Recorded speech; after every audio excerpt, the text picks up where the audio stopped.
इस फिल्म के मुख्य किरदार का नाम कूपर है, जो पहले नासा में एक पायलट था पर अब मक्के की खेती करता है। घर में उसके साथ रहते हैं उसके ससुर का बेटा टॉम और उसकी बेटी मर। उस घर में एक किताबों का कमरा होता है जिसमें कई बार वहाँ रखी किताबें खुद ब खुद इधर उधर गिरती रहती है, मानो उनके जरिए कोई कुछ संदेश देना चाहता हो। छोटी मर्फ अपने पिता को बताती है कि उसके कमरे में कोई भूत है। कूपर मर्फ से कहता है कि उस कमरे में तुम्हें जो कुछ भी अजीब लगे उसे ऑब्जर्व और रिकॉर्ड कर लिया करो। जिस एरिया में उनके मक्के का खेत होता है वहाँ कुछ समय से धूल की आंधी का आना लगातार बढ़ता जा रहा था और धूल से जमीन पर एक खास पैटर्न बन गया है। इस समय पहली बार उसे पता चलता है कि कोई भूत नहीं बल्कि ग्रेविटी का असर है, जिसका इस्तेमाल कर कोई उसे मैसेज देना चाहता है।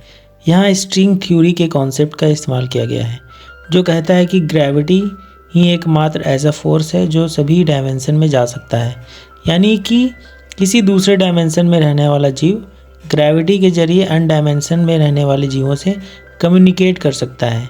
खैर, अब आगे बढ़ते हैं। उस पैटर्न को एनालाइज करने के बाद वह पाता है कि वह असल में एक बाइनरी कोड है जिसमें एक लोकेशन कोऑर्डिनेट छुपा हुआ है।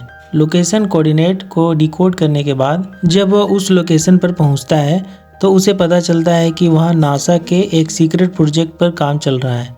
वहां उसकी मुलाकात अपने पूर्व प्रोफेसर डॉक्टर ब्रैंड से होती है, जिनसे कूपर को पता चलता है कि भविष्य में पृथ्वी मानवों के रहने लायक नहीं रहेगी क्योंकि इसका वातावरण बिगड़ रहा है और पौधे मर रहे हैं। ये सब जानने के बाद कूपर उनसे पूछता है कि नासा ने पृथ्वीवासियों को बचाने का क्या प्लान बनाया है, क्योंकि कोई भी हैबिटेबल प्लैनेट पृथ्वी के इतना नज़दीक नहीं है कि वहाँ पृथ्वीवासियों को आसानी से भेजा जा सके। इस पर डॉक्टर ब्रैंड उसे बताते हैं कि कोई विकसित सभ्यता या अलौकिक जीव गुप्त रूप से मानव जाति की मदद करने की कोशिश कर रहा है। ये जो कोई भी है, 48 साल पहले इसने सैटर्न ग्रह के नज़दीक एक वार्म होल बना दिया, जिसका इस्तेमाल कर हम काफ़ी कम समय में एक दूसरे गैलेक्सी में जाकर पृथ्वी जैसे ग्रह ढूंढ सकते हैं और वहाँ मानवों को बसाकर मानव जाति के वजूद को कायम रख सकते हैं। ये सभ्यता या अलौकिक जीव कौन है और ये मानवों की मदद क्यों कर रहे हैं, इसके बारे में हम आपको इस वीडियो के अंत में बताएंगे। डॉक्टर ब्रांड इस बातचीत के दौरान कूपर को ये भी बताते हैं कि नासा पहले ही 13 अलग अलग एस्ट्रोनॉट्स को उस वार्म होल के अंदर भेज चुका है, जिनका मिशन है वार्म होल के उस पार जाकर ऐसे ग्रह को ढूंढना जो मानवों के रहने लायक भी हो और नज़दीक भी हो। वो अपने साथ एक बीकन भी ले गए हैं जिसके सिग्नल को नासा ट्रैक कर सकता है। उन्हें वो बीकन तब ऑन करना है जब उन्हें कोई हैबिटेबल प्लैनेट मिल जाए। यहाँ ध्यान देने वाली बात यह है कि वार्म होल के उस पार नासा उन एस्ट्रोनॉट से सीधा संपर्क नहीं कर सकता, इसलिए केवल बीकन ही है जिससे यह पता चल सकता है कि कौन सा ग्रह हैबिटेबल है और कौन सा नहीं। केवल 3 बीकर ही एक्टिव रह गए हैं जिनके सिग्नल 3 ऐसे ग्रह से आ रहे हैं जो गारगेंटुआ नाम के एक ब्लैक होल के नज़दीक मौजूद हैं। इसलिए एक नई मिशन पर काम चल रहा है, इसका नाम है एंडुरेंस। इस मिशन में एस्ट्रोनॉट्स को उन ग्रहों पर जाना है जहां से बीकन के सिग्नल अभी भी आ रहे हैं। उन तीनों ग्रहों का मुआयना करना है और पता लगाना है कि इन तीनों ग्रहों में से कौन सा ग्रह मानवों के रहने के लिए सबसे बेहतर है। अगर ऐसा ग्रह एंडुरेंस क्रू को मिल जाता है तो नासा के पास मानवों को बचाने के लिए 2 प्लान हैं। प्लान ए, डॉक्टर ब्रैंड एक एडवांस इक्वेशन पर सालों से काम कर रहे हैं जो अगर सॉल्व हो गया तो मानव 5th dimension physics specially gravity का इस्तेमाल कर एक विशाल स्पेस स्टेशन में पृथ्वीवासियों को स्पेस में शिफ्ट कर देगा, जिससे संपूर्ण प्रवासी जीवित बच जाएंगे। जिस कंस्ट्रक्शन साइट में कूपर और डॉक्टर ब्रैंड की बातचीत होती है वो असल में कोई लैब नहीं होता बल्कि वो स्पेस स्टेशन होता है जिसकी बात अभी हमने की। जब एंडोरेंस क्रू अपने मिशन पर वर्म होल के उस पार होगा, डॉक्टर ब्रैंड अपने एडवांस इक्वेशन को कंप्लीट करने की कोशिश करेंगे। अब प्लान बी के बारे में बात करते हैं। अगर डॉक्टर ब्रैंड अपने इक्वेशन को पूरा नहीं कर पाते हैं या फिर एंडोरेंस क्रू को हैबिटेबल प्लैनेट ढूंढने में काफ़ी ज़्यादा वक्त लगता है तो मानव जाति को बचाए रखने के लिए एंडोरेंस यान काफ़ी मात्रा में फर्टिलाइज ह्यूमन इनब्रायो को अपने साथ ले जाएगा। जेनेटिक डाइवर्सिटी के लिए इन इनब्रायो में दुनिया के अलग अलग इलाकों के लोगों का डीएनए का इस्तेमाल किया गया है। एंडोरेंस क्रू को अगर कोई हैबिटेबल प्लैनेट मिलता है तो उन्हें वहाँ जाना है और वहाँ जाकर फर्स्ट जनरेशन के एम्ब्रायो को रेज करना है। उसके बाद फर्स्ट जनरेशन वाले अगले जनरेशन को रेज करेंगे, उसके अगले जनरेशन वाले अपने अगले जनरेशन को, और ये प्रोसेस चलता रहेगा जिससे कि मानवों की संख्या उस ग्रह पर बढ़ती जाएगी। चूँकि कूपर नासा का भूतपूर्व पायलट होता है, डॉक्टर ब्रैंड उसे रिक्वेस्ट करते हैं कि वो एंडोरेंस मिशन की कमान संभाले। वो इसके लिए राजी भी हो जाता है, जिससे उसकी बेटी मर्फ उससे नाराज हो जाती है। खैर, अब वो मिशन पर निकल जाता है और वार्म होल के जरिए ट्रैवल कर गारगेंटुआ नाम के एक ब्लैक होल के नज़दीक पहुंच जाता है, जिसके बाहरी एज पर वो तीनों ग्रह मौजूद होते हैं, जहां से बीकन के सिग्नल नासा को अभी भी मिल रहे थे। अगर आप साइंस के स्टूडेंट हैं तो आपको पता होगा कि एक ब्लैक होल के नज़दीक समय पृथ्वी की तुलना में धीमा गुजरता है। यानी कि अगर कोई ग्रह एक ब्लैक होल के नज़दीक है और दूसरा उससे काफ़ी दूर है, तो जो ग्रह ब्लैक होल के नज़दीक है वहाँ समय दूसरे ग्रह के मुकाबले धीमा गुजरेगा। इसका मतलब यह है कि ब्लैक होल के नज़दीक मौजूद ग्रह पर अगर 1 घंटा गुजरता है तो हो सकता है कि दूसरे ग्रह पर उस दौरान कई साल बीत गए हों। खैर, चलिए वापस से फिल्म की बात करते हैं। एंडोरेंस क्रू सबसे पहले फैसला करते हैं एक ऐसा ग्रह पर जाने का जो ब्लैक होल के काफ़ी नज़दीक है। ब्लैक होल के नज़दीक होने की वजह से इस ग्रह पर जब 1 घंटे गुजरते हैं तो उस दौरान पृथ्वी पर 7 साल गुजर जाते हैं। कूपर चाहता है कि वह वापस पृथ्वी पर लौटकर अपने बच्चों को सही सलामत देख पाए। वो उस ग्रह पर ज़्यादा समय बिताना नहीं चाहता, क्योंकि उस ग्रह पर बिताया गया प्रति घंटा उसके बच्चों के लिए 7 साल के बराबर होगा। एंडोरेंस यान को ब्लैक होल के एज से बाहर कर कूपर, डॉक्टर ब्रैंड की बेटी और डोयल उस ग्रह पर लैंडिंग के जरिए जाते हैं, जबकि उनका एक साथी एंडोरेंस पर ही रुक जाता है। खैर, जब वो उस ग्रह पर जाते हैं तो उन्हें पता चलता है कि वहाँ केवल पानी ही पानी है, पर जीवन का कोई नामो निशान नहीं है। उन्हें उस ग्रह पर नासा द्वारा भेजा गया एस्ट्रोनॉट्स के यान का मलबा भी मिलता है। अब फ्लाइट रिकॉर्डर हासिल करने की कोशिश में वो टाइडल वेव का शिकार हो जाते हैं, जिसके कारण वो उस ग्रह पर एक ही जगह 3 घंटे बिता देते हैं। उस दौरान उनके एक साथी डॉल की मौत भी हो जाती है। जब वो वापस एंडोरेंस पर लौटते हैं तो पाते हैं इस दौरान एंडोरेंस पर मौजूद उनके साथी के लिए 23 साल गुजर गए हैं। जब कूपर अपने बच्चों द्वारा भेजे गए वीडियोज मैसेजेस को देखता है तो पाता है कि उसके बच्चे भी अब बड़े हो चुके हैं। उस ग्रह पर मिले फ्लाइट रिकॉर्डर से पता चलता है कि उस ग्रह पर लैंड करते ही नासा के उस एस्ट्रोनॉट की मौत हो गई थी। बीकन ने केवल कुछ मिनट ही सिग्नल भेजे थे, पर रिलेटिविटी की वजह से उन मिनटों के दौरान पृथ्वी पर काफ़ी समय बीत गया, जिसके कारण पृथ्वी पर मौजूद नासा को लगा कि वह सिग्नल कई सालों से उस ग्रह से आ रहा है। चूँकि एंडोरेंस 23 सालों तक ईंधन का इस्तेमाल कर रहा था, अब इसमें लिमिटेड ईंधन बचता है। बचे हुए ईंधन से वह बाकी बचे 2 में से केवल एक ग्रह पर ही जा सकते थे। दोनों ग्रहों से आ रहे बीकन के सिग्नल से मिले डेटा के आधार पर पता चलता है कि एडमंड जिस ग्रह पर है वो मानवों के रहने के लिए ज़्यादा उपयुक्त है, और चूँकि दूसरे ग्रह से मैन अभी भी लगातार सिग्नल भेज रहा था।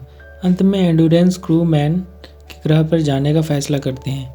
इस दौरान पृथ्वी पर कूपर की बेटी मर्फ बड़ी होकर साइंटिस्ट बन चुकी है और वो डॉक्टर ब्रैंड को असिस्ट करती है। मरने से पहले डॉक्टर ब्रैंड उसे बताते हैं कि प्लान ए मात्र एक दिखावा था, क्योंकि उन्होंने कई साल पहले ही अपने एक्स इक्वेशन को सॉल्व कर लिया था और वो जानते थे कि इससे मानवों को बचाया नहीं जा सकता। इसलिए अब केवल प्लान बी ही सफल हो सकता है, जिसका मतलब था कि मर्फ अपने पिता को दोबारा कभी नहीं देख पाएगी। मर्फ वीडियो मैसेज के जरिए एंडोरेंस क्रू मेंबर्स को डॉक्टर ब्रैंड की मौत की जानकारी देती है और सारी सच्चाई भी बताती है। वो अपने पिता कूपर को भी ब्लेम करती है कि उसने उन्हें पृथ्वी पर मरने के लिए छोड़ दिया। हालांकि इसके बावजूद मर्फ उन इक्वेशन पर काम करती रहती है, क्योंकि उसे उम्मीद होती है कि वो उन इक्वेशन को सॉल्व कर लेगी। पर उन इक्वेशंस को पूरी तरह से सॉल्व करने के लिए उसे ग्रेविटेशनल सिंगुलैरिटी पर एक क्वांटम डाटा की ज़रूरत होती है।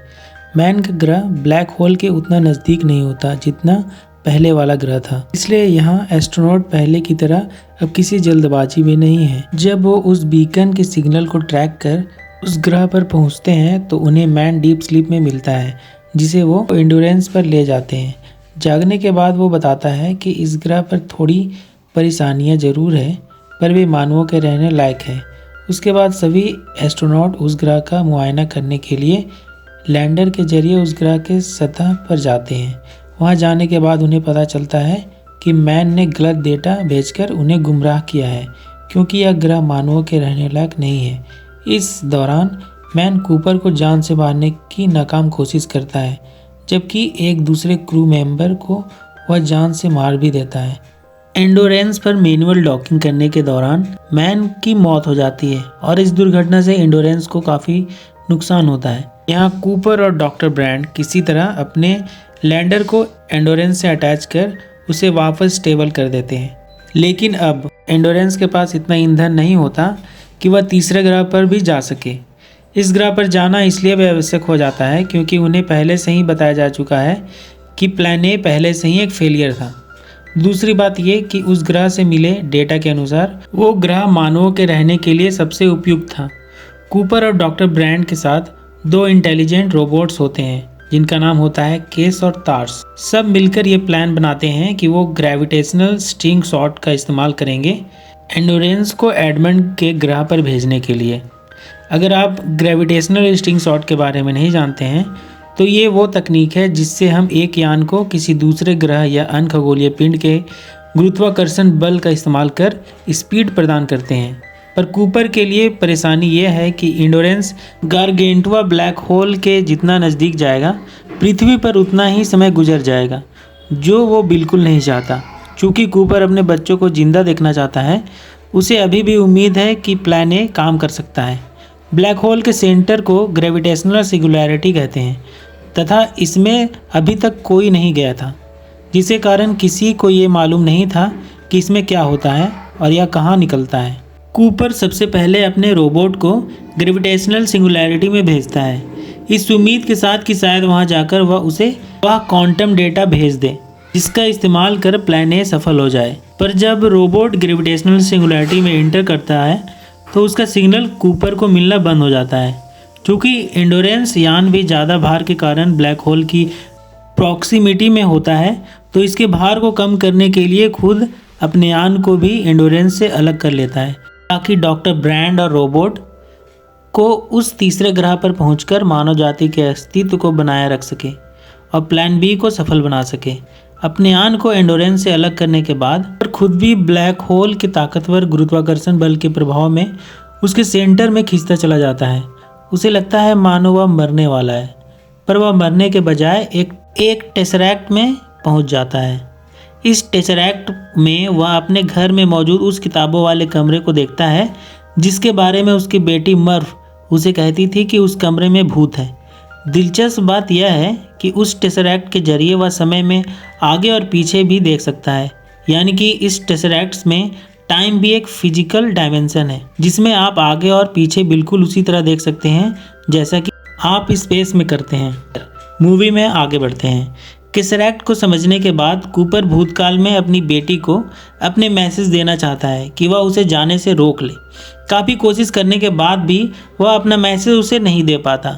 इसके बाद उसे ध्यान आता है कि ग्रेविटी एक ऐसा फोर्स है जो अलग अलग डायमेंशन में जा सकता है समय में, इसलिए वह ग्रेविटी का इस्तेमाल कर अपनी बेटी मर्फ को उसे जाने से रोकने का संदेश देता है, जिसे छोटी मर्फ अपने नोटबुक में STAY स्टे लिखकर नोटबुक भी रख देती है। उसके बाद सब धूल ही धूल हो जाता है, रूम में धूल भर जाता है और कूपर ग्रेविटी का इस्तेमाल कर उसे नासा के सीक्रेट बेस का लोकेशन कोऑर्डिनेट बाइनरी कोड के जरिए देता है।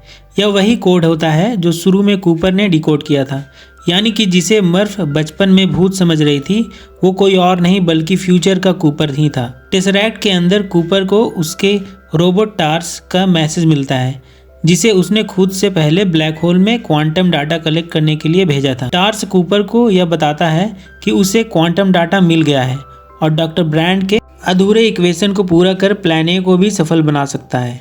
कूपर टार्स को वो डाटा खुद को सेंड करने के लिए कहता है।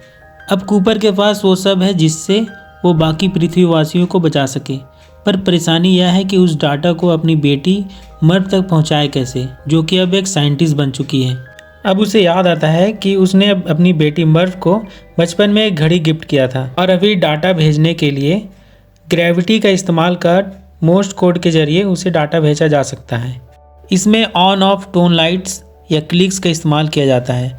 स्किल ऑब्जर्वर या लिसनर केवल पैटर्न देखकर ही टेक्स्ट मैसेज को डिकोड कर लेते हैं। मर्व उस घड़ी को देखती है तो वह समझ जाती है कि यह मोर्स कोड है जिसे उसके पिता ने भेजा है। वह उसे डिकोड कर पूरा क्वांटम डेटा समझ लेती है। इसके बाद डॉक्टर ब्रैंड का वह अधूरा इक्वेशन पूरा हो जाता है। इसके बाद ग्रेविटी का इस्तेमाल कर वैज्ञानिक पृथ्वी के मानवों को स्पेस में विशाल स्पेस स्टेशन पर शिफ्ट कर देते हैं।